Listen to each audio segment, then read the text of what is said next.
Who is a real professional? What do you think? You are a professionals, right? Who is a real professional? Who delivers to promise. Who delivers to promise? Okay, fine. Good one. More. Who will finding solutions. Who finds solutions, who delivers promise, then. Who do things differently. Who do things differently. Someone who is committed and has a code of ethics. Someone who is committed. Someone who is committed. Anything more? Who taps one's vessel while helping others to tap their vessels. Okay, that's also a good one. A definition which I strongly believe about a professional is, if you ask me who is the right professional, I prefer to say a professional is a person who works without supervision.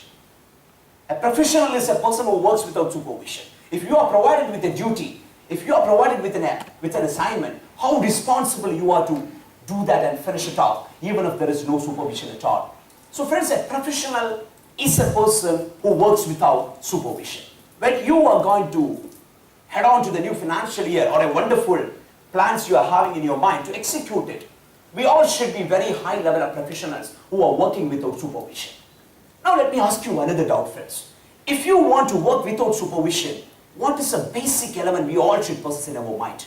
If I want to work without supervision, or if Mr. Vikash or Mr. Amit or whoever it is, if you want to work without supervision, what is the basic X factor we should carry in our mind? Clarity. Clarity. Important. Yes, it is important. Confidence. Then what? Confidence. Confidence. Important. Okay. Clarity. Confidence. Then what? But it's a clear plan on the work to make decisions. Clarity, confidence, making decisions, clear plan, Proactivity. out of the box thinking, Commitment. attitude, Reliable.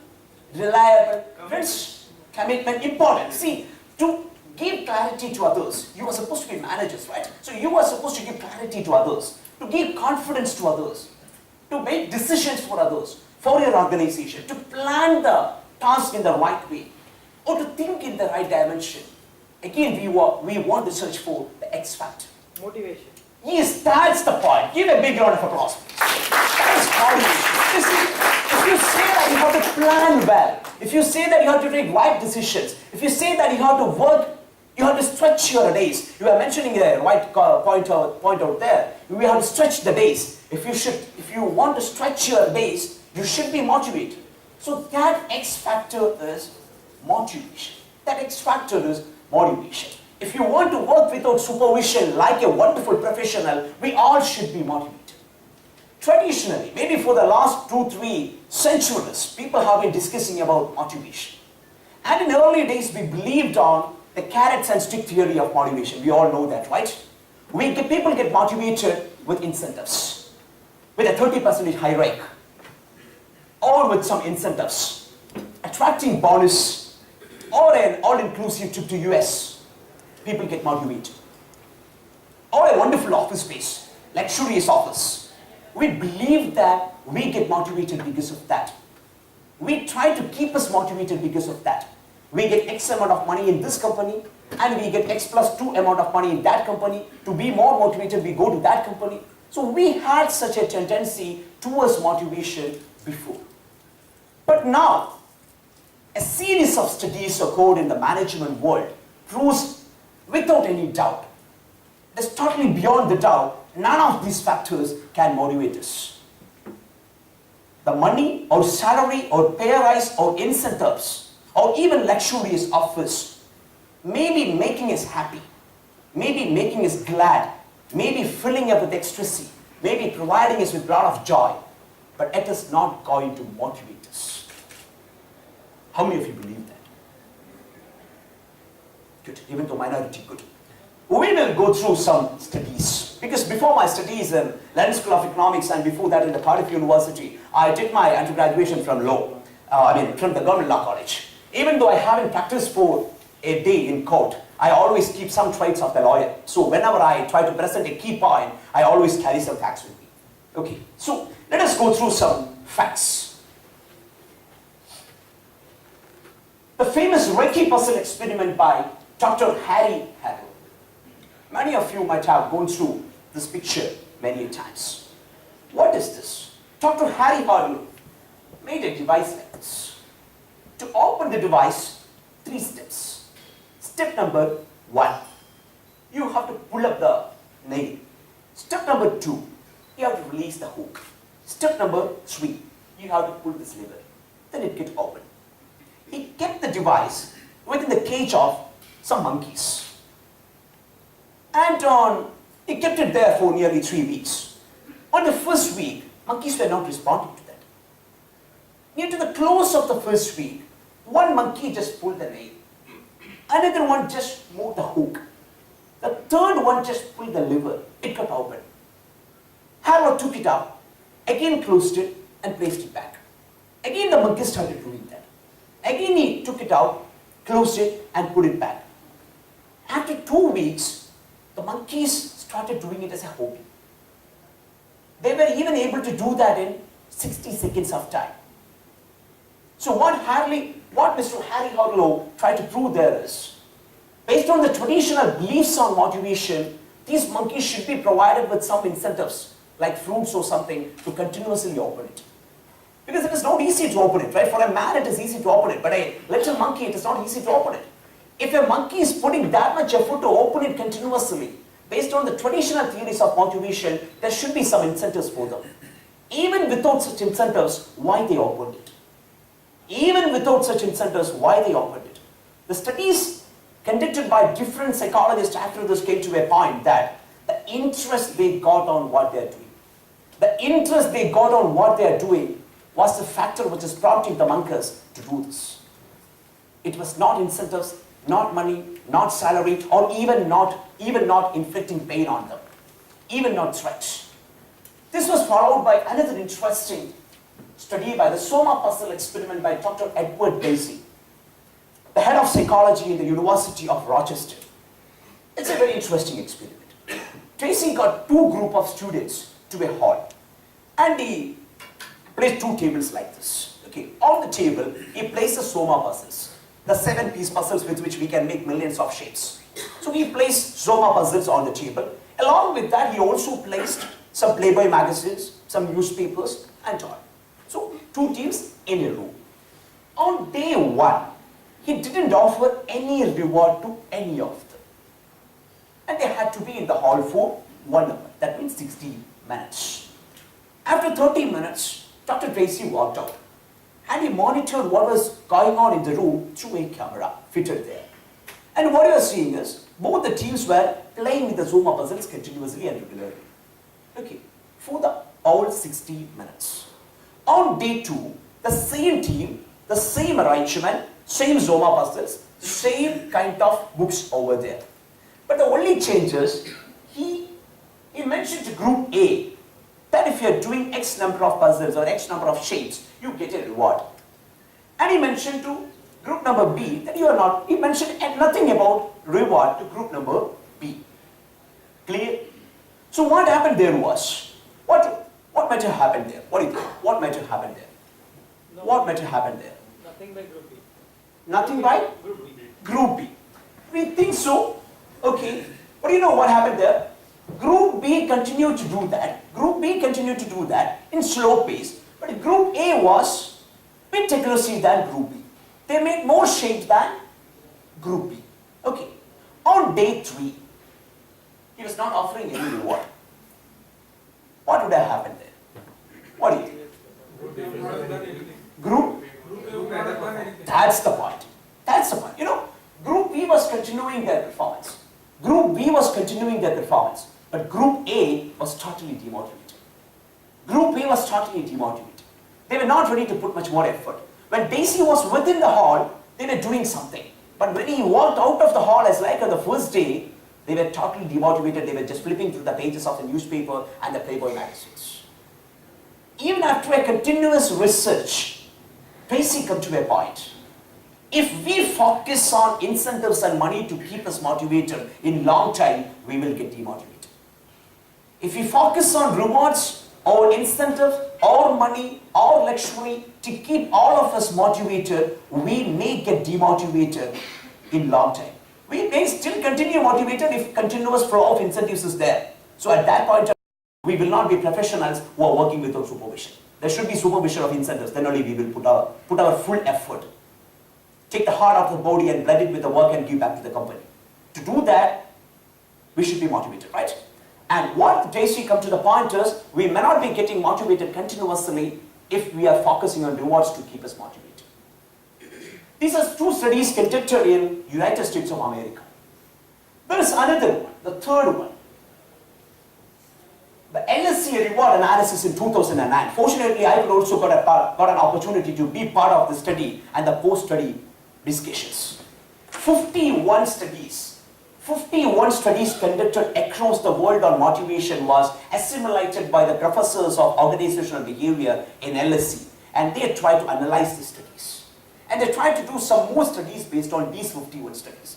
And the point they come to, the point they reach is really shocking.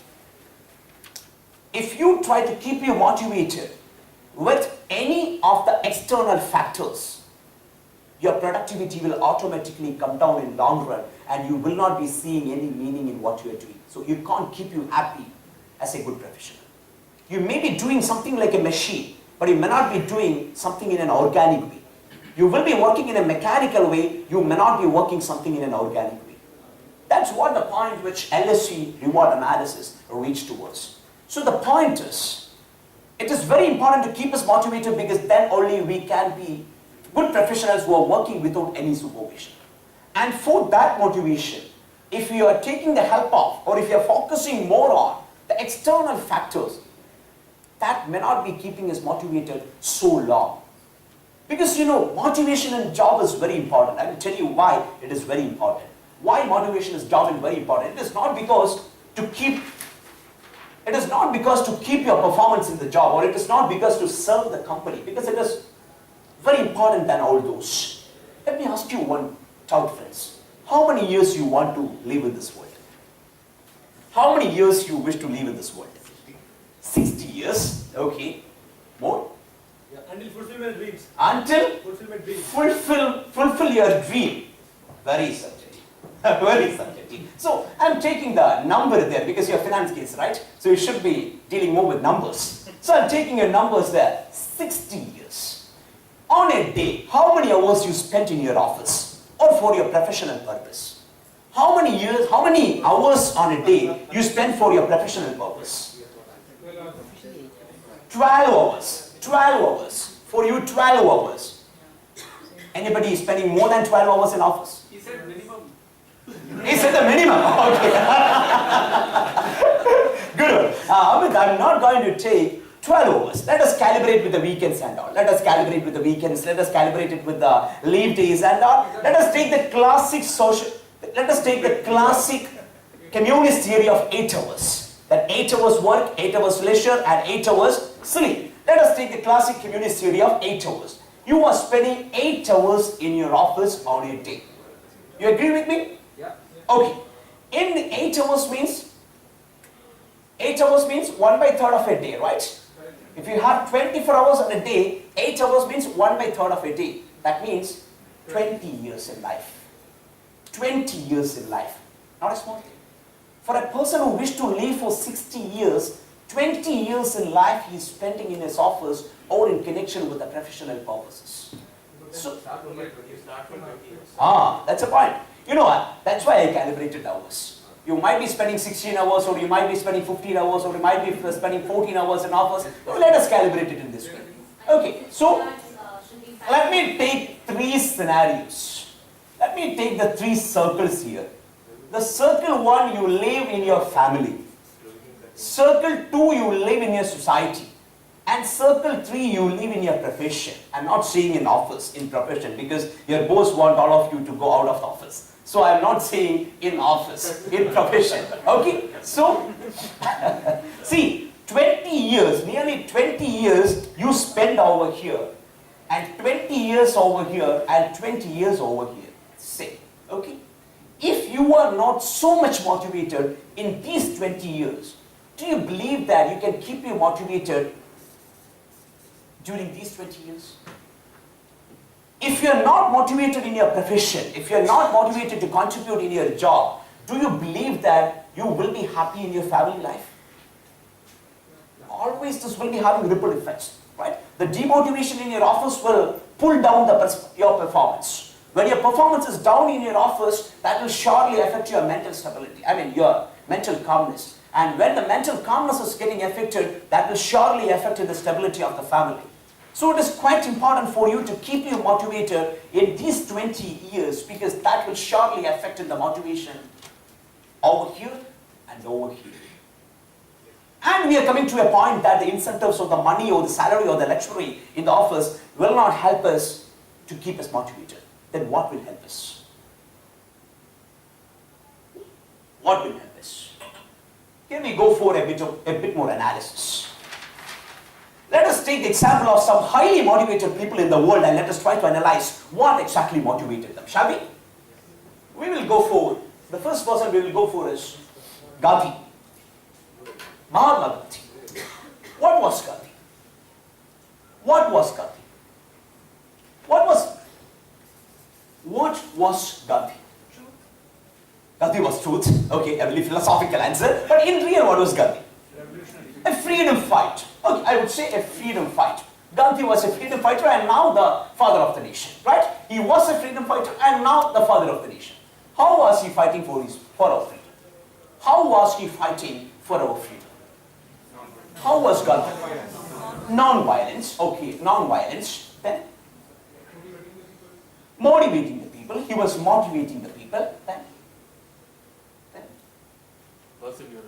yeah, perseverance. He was having so much of perseverance. He was following non-violence. He was following satyagraha. He was continuously motivating people. Right? See, Gandhi had to struggle a lot in his life. Had to struggle a lot. Put a lot of effort. Were under severe pressure. Can we even consider, can we even compare the pressure we have in our life with the pressure Gandhi had in his life? If we go for a comparison, ours is negligent. We always say, maybe 3 times a day, we say that we are so stressed. We are so under pressure.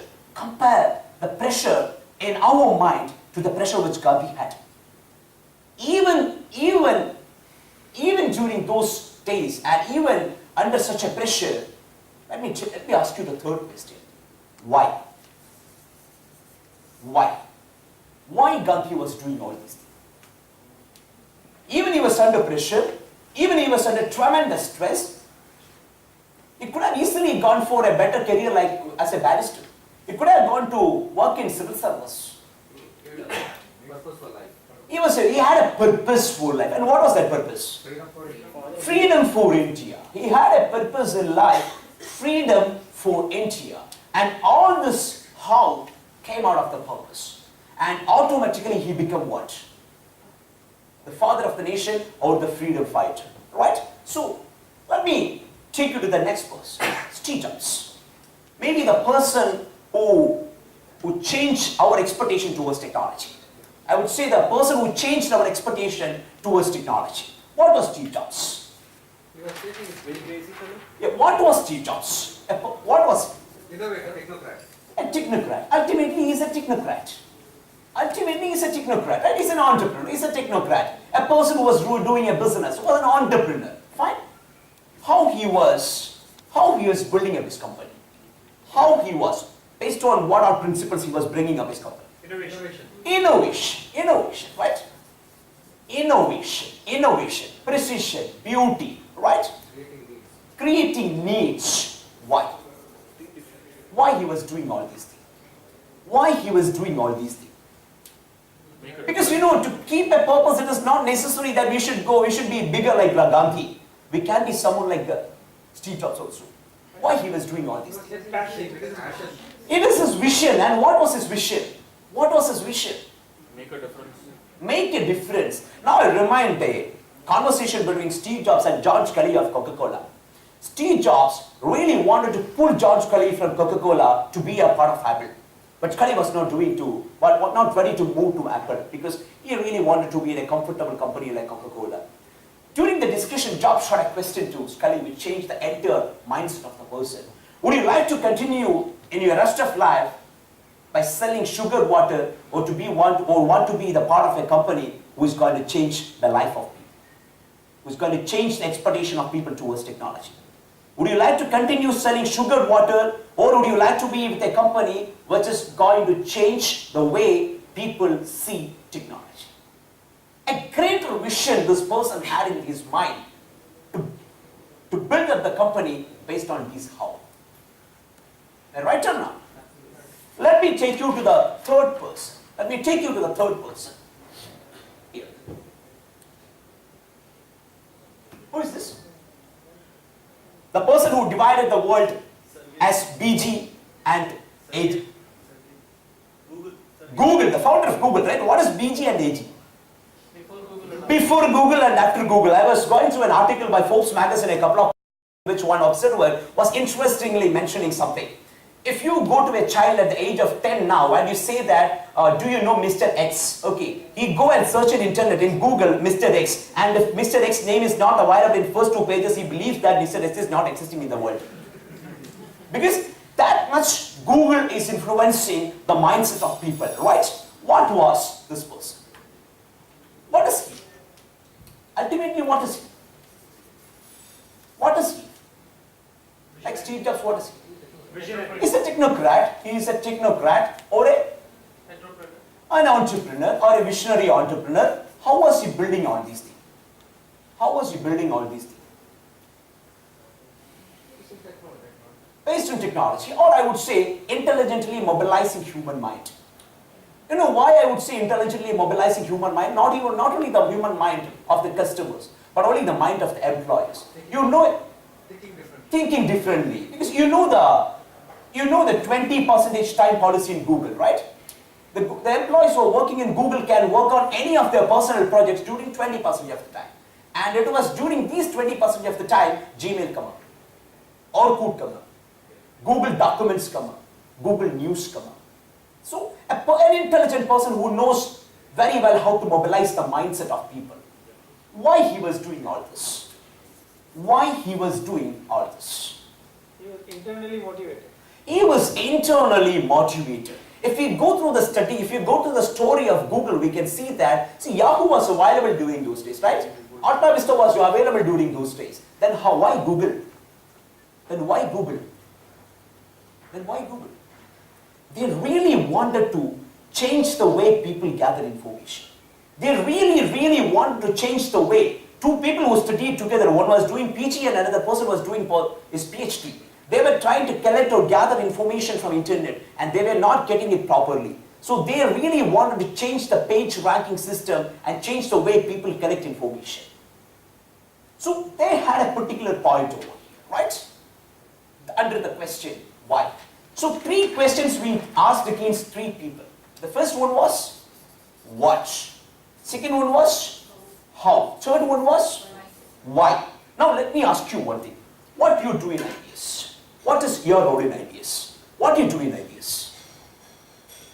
You don't want to say to me, okay, you can keep the answer in your mind. What is your role in IBS or what do you do in IBS? My second question, how do you do that in IBS? How do you do your work in IBS? How do you do your work in IBS? My third question, why you do that in IBS? Why you do that in IBS? Do you have an answer for the first question in your mind? What do you do in IBS? So I basically try to meet the objectives of the company along with my goals. Wonderful, wonderful. Your name, sir? Girish Agarwal. Girish Agarwal. Actually, I think it's me plan to meet you in the morning, right? Yeah, okay. So, how you are doing that in your office?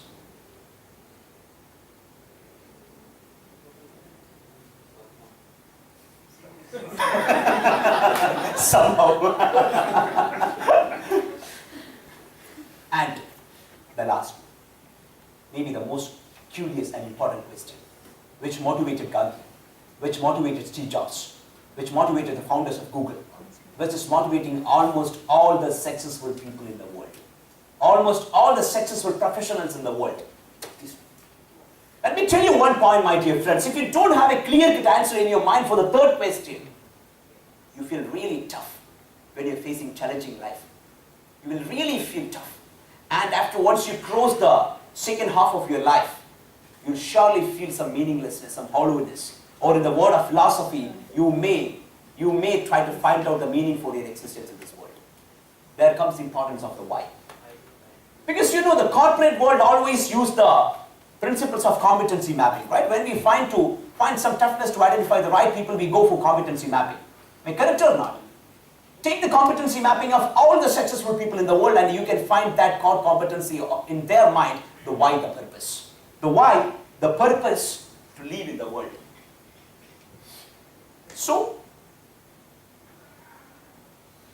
what is your purpose or your why to be in your organization?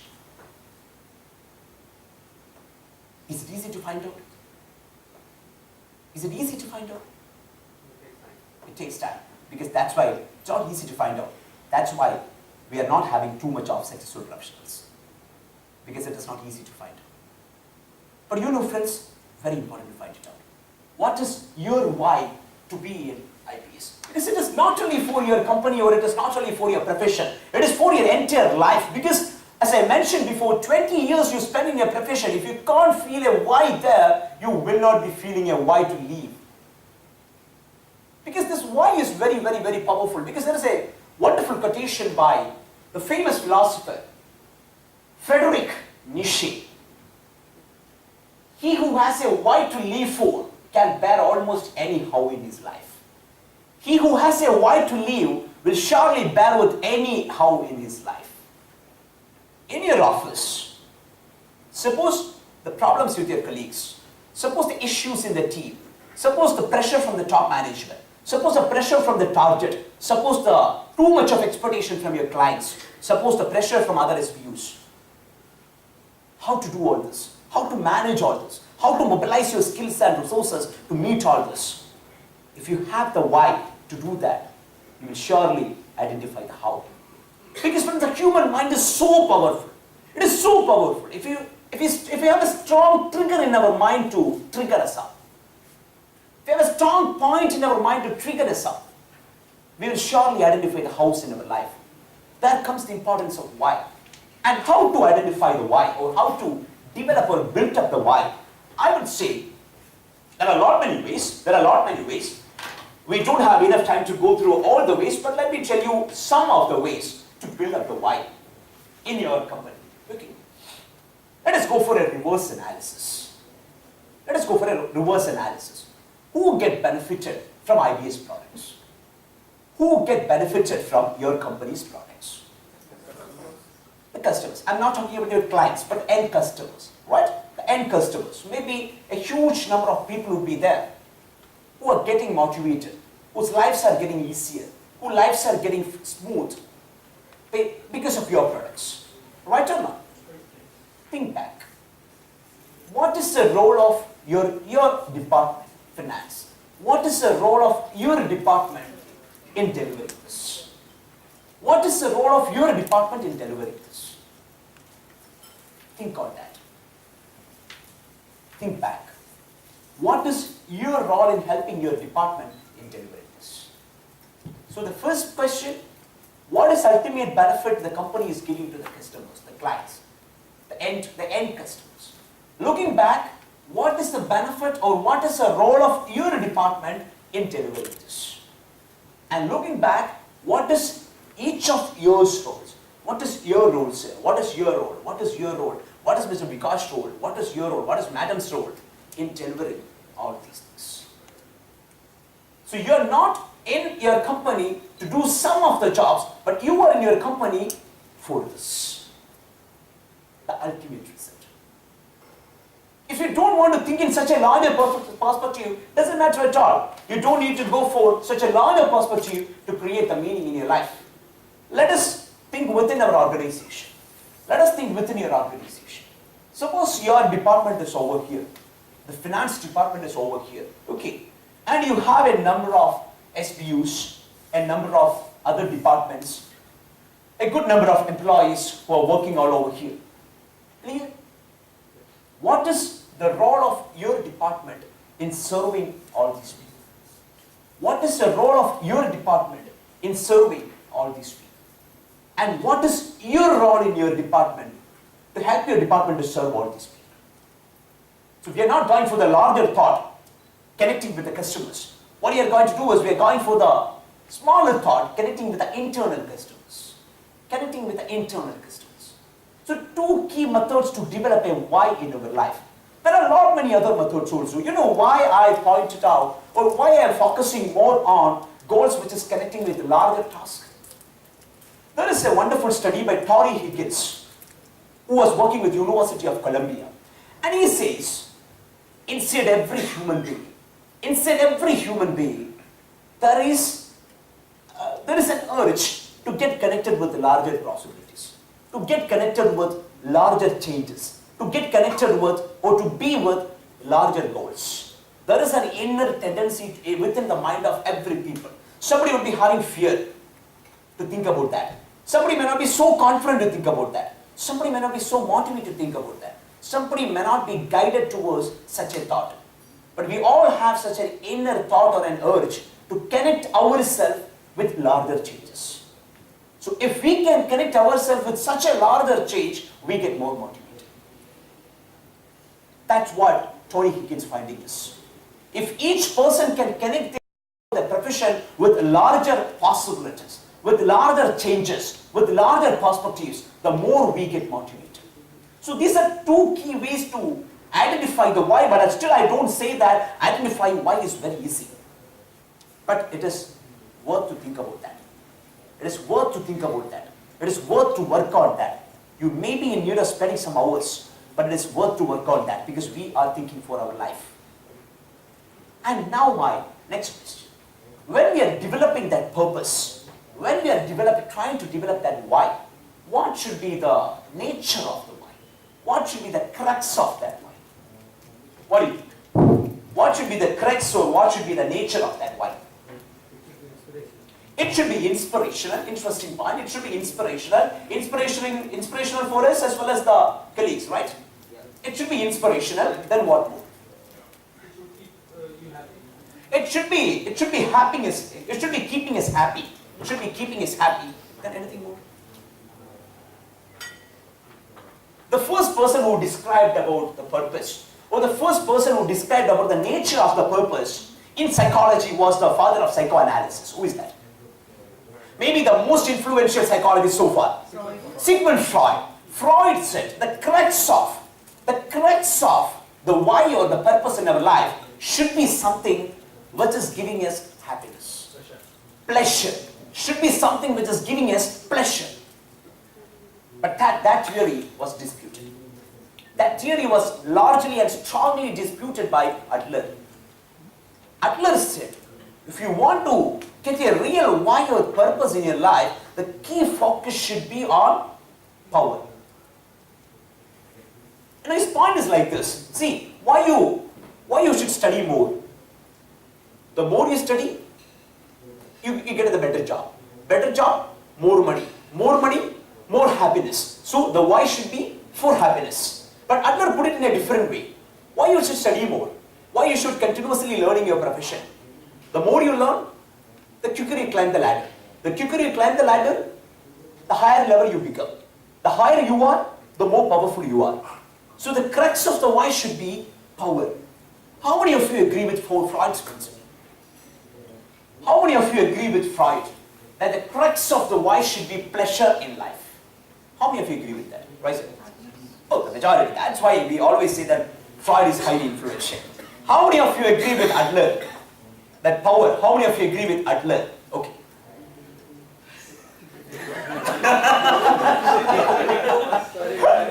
You know, friends? Yeah, please, sir. Please, shoot it. So you are Shoot it. So how this is the pleasure and power if you combine? Uh-huh. How it is different from Maslow's hierarchy of needs? How it is different from Maslow's hierarchy of needs?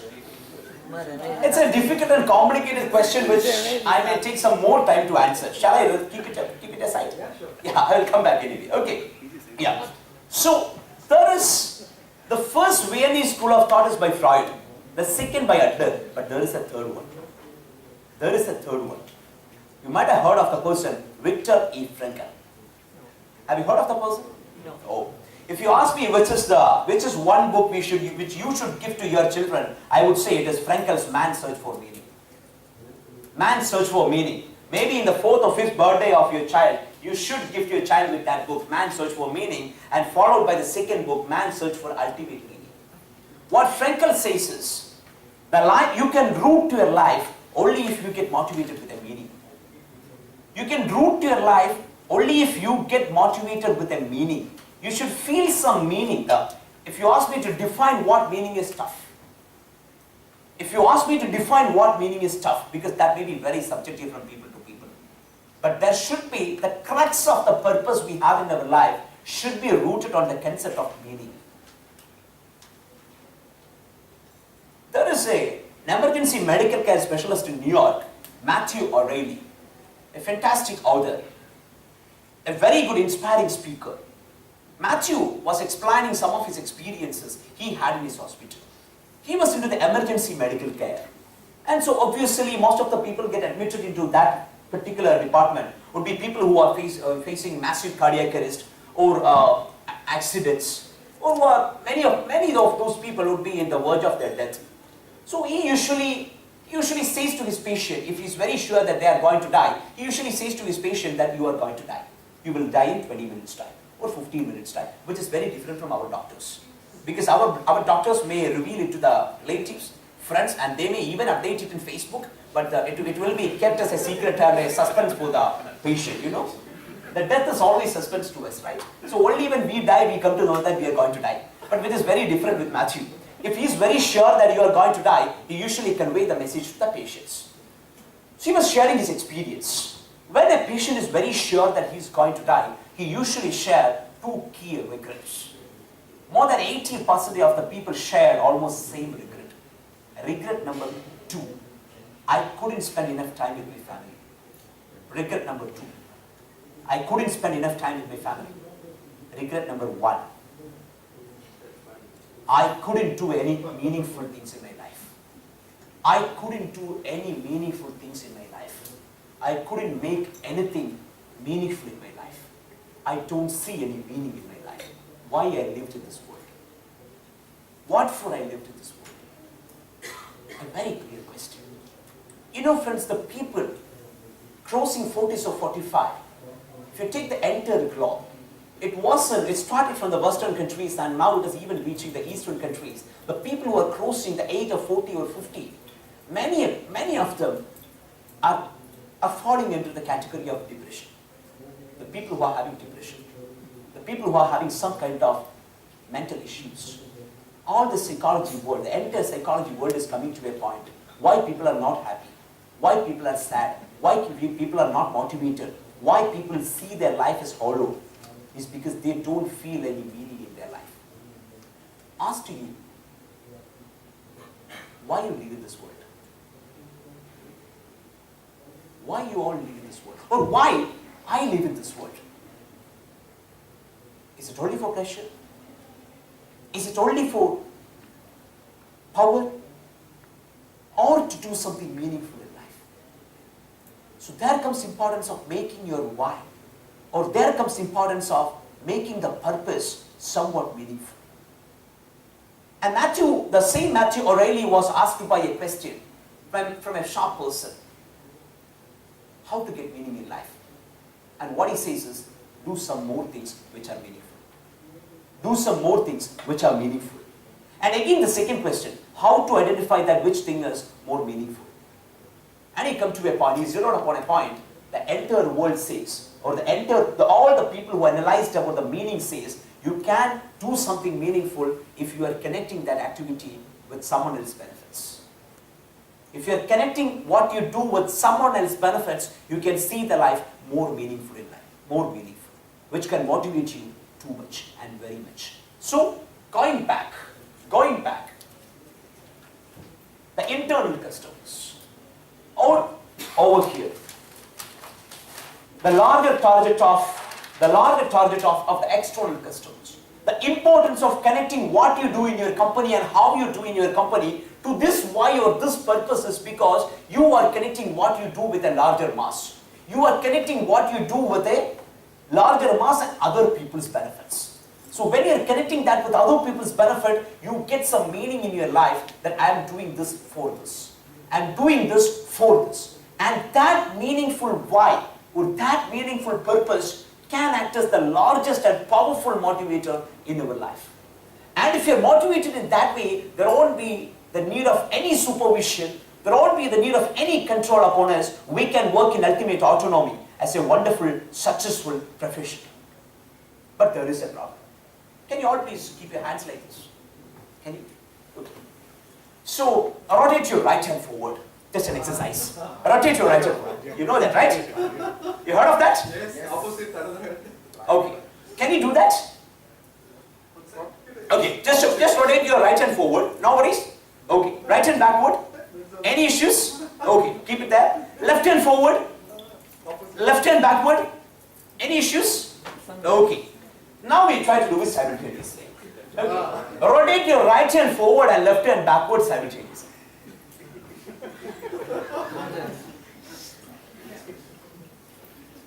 Is it easy to do? No. It's very easy, friends. It's like this. See? See, what I'm doing is I'm rotating my left hand forward and right hand backward. Right? I'm rotating my left hand forward and right hand backward. See? Slow motion. Okay? Now I'm rotating my right hand forward and left hand backward. Can you try to do it once again? Yeah. Yeah. You're doing it, sir. Good? Yes.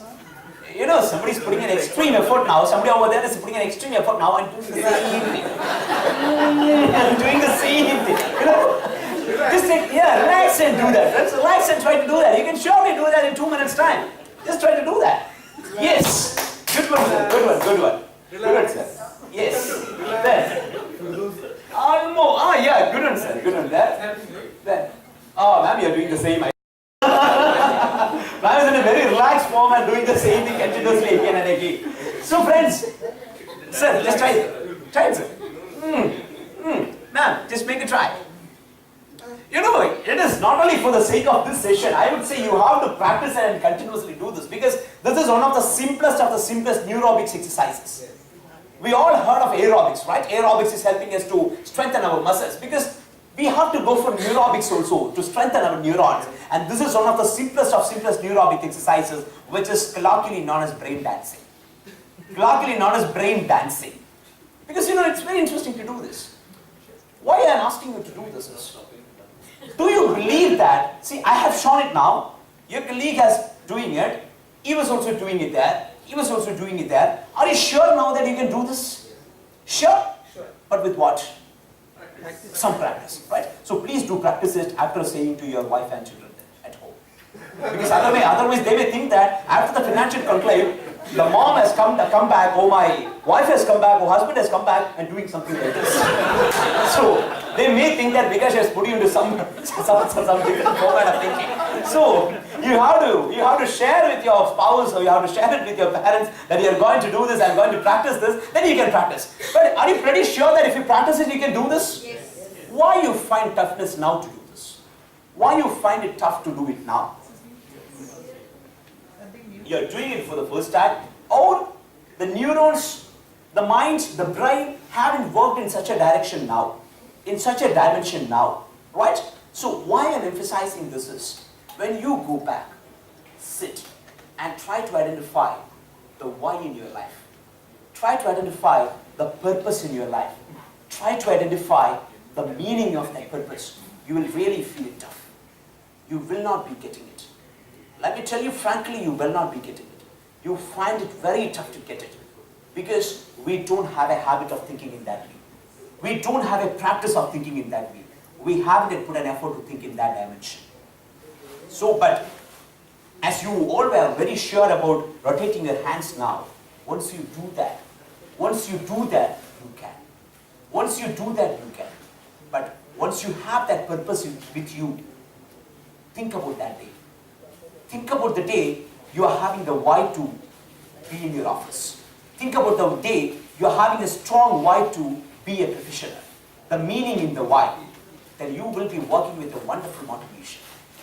That thought can pull you up from the bed on every day. That thought can pull you up from the bed on every day. And that thought will make you happy after every weekend. Otherwise, you know what happens? On every Friday evening, we think, wow. And in every Sunday evening, we think, Oh, back to office. Monday blues. Monday blues, yeah. This thought will not be there. The entire life will be motivated if you have that. So friends, try to develop the why, the purpose, which is connecting, which is having a core, connecting you to the meaning. And that can motivate you and make you wonderful professionals. Thank you very much for your listening so far. Thank you very much for your patience. Now, any questions you can shoot. Now any questions you can shoot.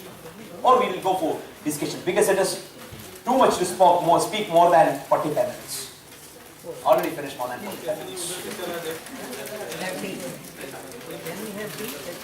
So friends, doubts, queries, or challenges, arguments, please shoot.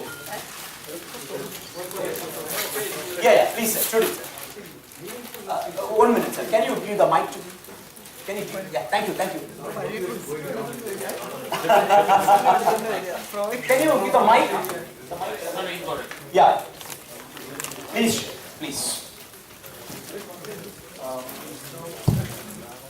My pleasure of doing this, right? We speak, so that's why, that meaning I find. But why it should be meaningful for others? Why it should be connected to many?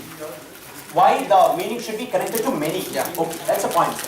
That's what I was pointing out, the major study of Praveen Higgins. Okay, there are not many other studies also.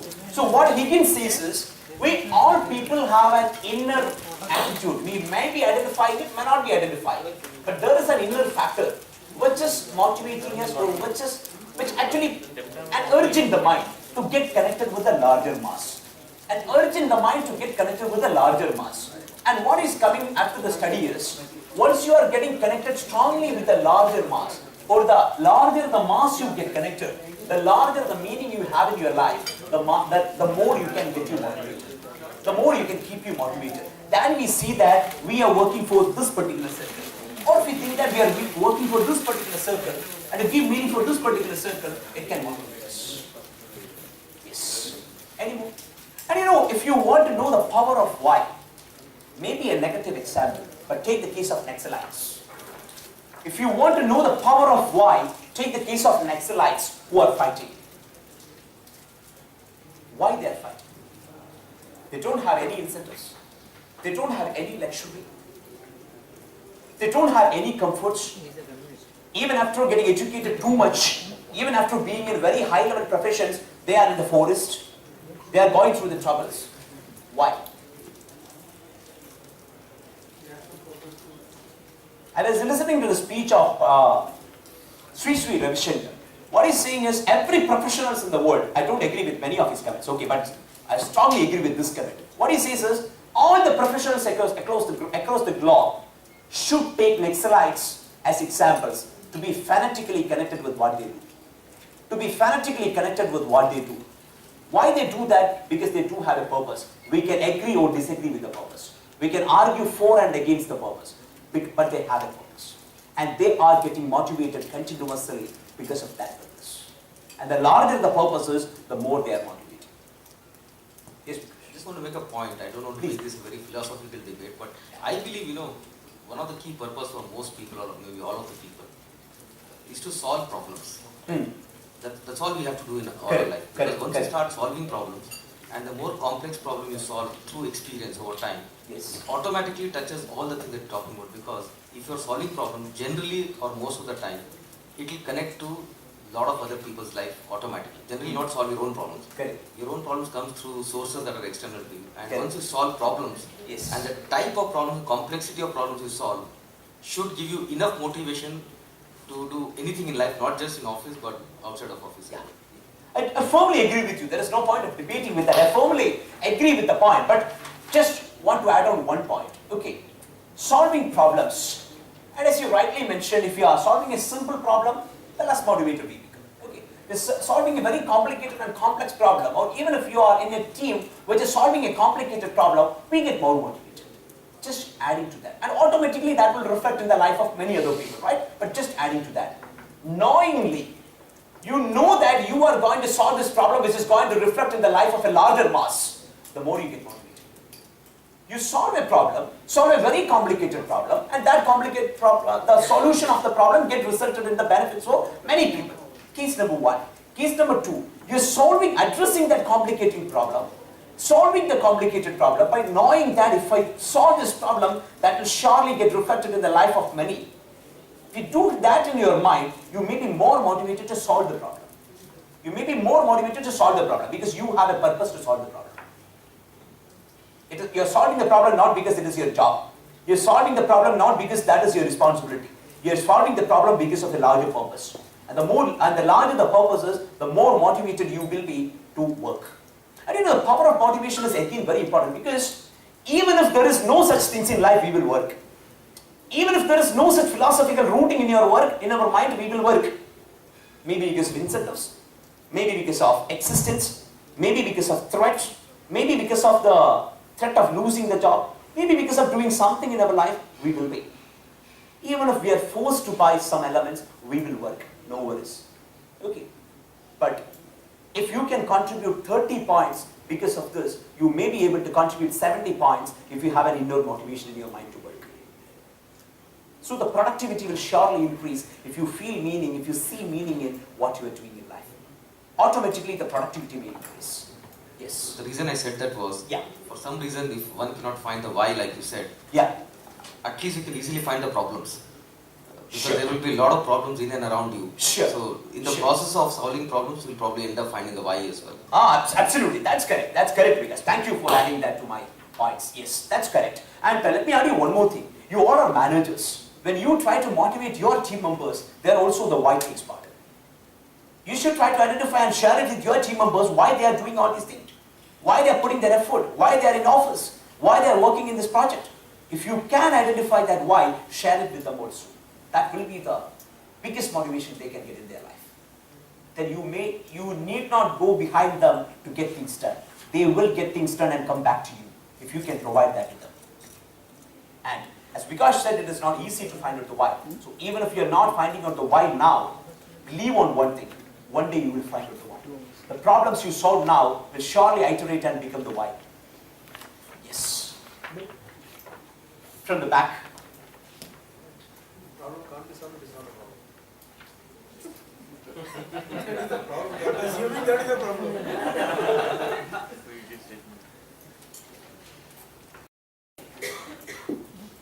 I hope. So friends, thank you very much for patient listening because it is not easy to listen. So thank you very much for patient listening. But one point, just one point to end up. The listening should not be for hearing. It should be for understanding. Because that is the meaning which I carry in my life towards my profession. To touch the life of people and to make them think it the right way. So that is a meaning which is motivating to me. Which is motivating me, the purpose, the why, the meaning I carries in my life, which is motivating me to go ahead. So please ensure that you get benefited from this session. Thank you very much.